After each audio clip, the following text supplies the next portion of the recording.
Hello everyone, this is E. I seriously welcome you on my YouTube channel E Family, beautifully great family.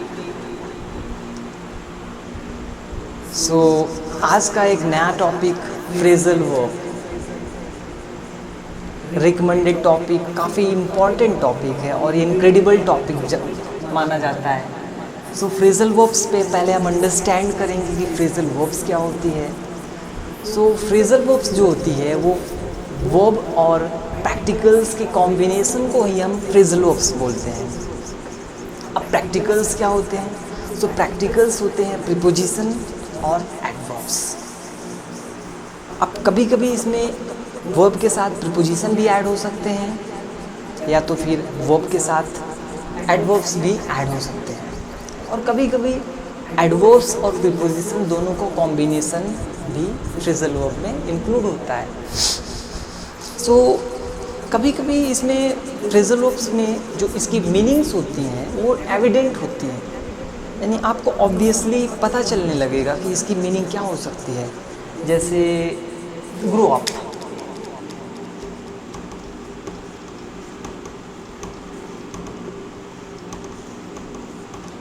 अब grow up क्या होता है?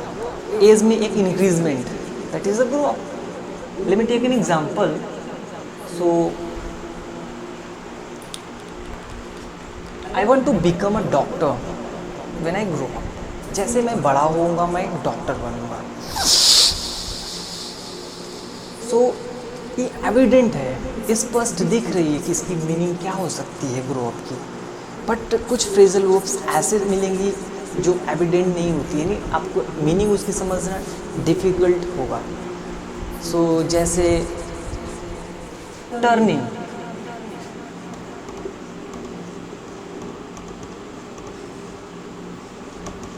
Turn in. अब turn in क्या हो सकता है? So let me take an example. Now it is getting late, it is time to take, or you sorry, it is time to turn in, means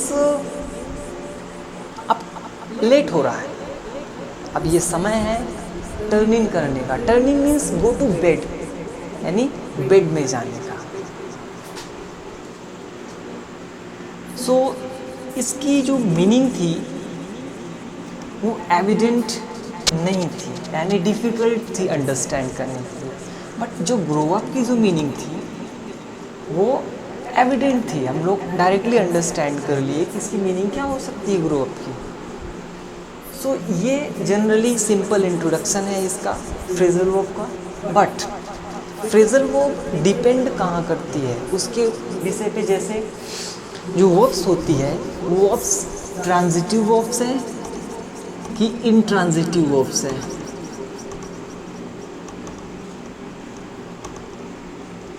इस पे डिपेंडेंट होती है। अब ट्रांजिटिव वर्ब होगी उसके साथ प्रीपोजिशन ऐड होगा या तो फिर एडवर्ब्स ऐड होंगे। इंट्रांजिटिव वर्ब होगी उसके साथ एडवर्ब ऐड होगा और या तो प्रीपोजिशन ऐड होगा। सो ये सब जो वीडियो लेक्चर्स होंगे वो अपकमिंग लेक्चर्स होंगे। बट पहले आज हम लोग सिंपल समझेंगे फ्रेजल वर्ब्स के विषय में और कुछ फ्रेजल वर्ब्स की मीनिंग समझेंगे। So I have written something here. Topic second, this is a great topic. So topic second में मैंने एक छोटी सी स्टोरी लिखी हुई है, सिंपल, काफ़ी सेंटेंसेस इस पे कंसिस्ट हैं। सो let me read this story.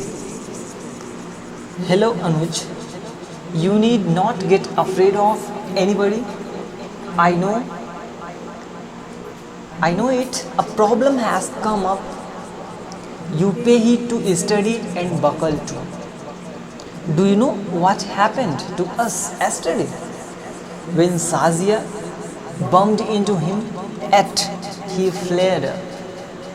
Her friends tried to cool him down. At last, he agreed with them. So, इसमें कुछ ऐसे फ्रेजल वर्ब्स इंक्लूड की गई हैं जो थोड़ा पेक्यूलियर अंडरस्टैंड करने के लिए। सो I'm just gonna underline those phrasal verbs. So first of all, hello Anuj. एक पर्सन की बात कर रहा है, hello Anuj, you need not gate afraid of anybody.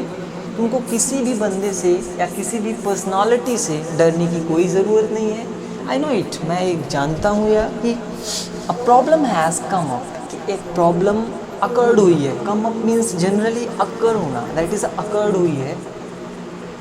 You pay heed to study and buckle to. You pay heed to study, तुम पढ़ाई पे ध्यान दो. एंड बकल टू, अब यहाँ पे एक ये फ्रेजल वर्ब यूज़ हुई है और ये कम अप तो थी फ्रेजल वर्ब. बकल टू और जनरली पे ही टू भी बोल सकते हैं. Buckle to, do you know what happened to us yesterday. क्या तुम जानते हो कि हमारे साथ क्या हुआ यस्टरडे पे.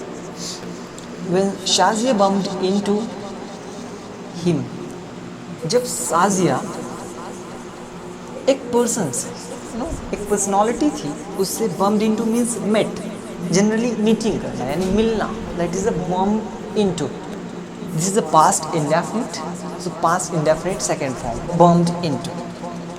So मिली, एक बंदे से, एक नई पर्सनालिटी से मिली एट. फिर भी ही फ्लेयर्ड अप, यानी वो जो नई पर्सनालिटी का पर्सन था, flared up, he got angry, he got angry. Her friends, यानी इस शाजिया के फ्रेंड्स जितने थे, try to cool him down, उस पर्सनालिटी को कूल करने के लिए, जनरली शांत करने के लिए काफ़ी कोशिश की. At last he agreed with them, वो जो नई पर्सनालिटी थी वो उनके साथ एग्री हो गया. सो अब हम लोग यहाँ पे समझेंगे कि जो नई फ्रेजल वर्ब्स यूज़ हुई हैं, generally agree with. It is generally obvious that you all know about it, but this is my responsibility to make you understand about these phrasal verbs. So first of all, come up means occurred, generally occurring process, that is occurred, come up. And second one is pay heed to, attention pay करना means ध्यान देना, generally. buckle to, buckle to means to start working hard. कुछ भी आप study कर रहे हैं तो उस पर आप उसके बाद क्या हुआ, आप बकल टू हो गए हैं. जनरली मीन्स आप काफ़ी प्रैक्टिस करने लगे हैं, आप वर्किंग हार्ड कर रहे हैं, working hard, you are working hard. And then bumped into means met, I already told you about this. And at last agreed with. So I have made you understand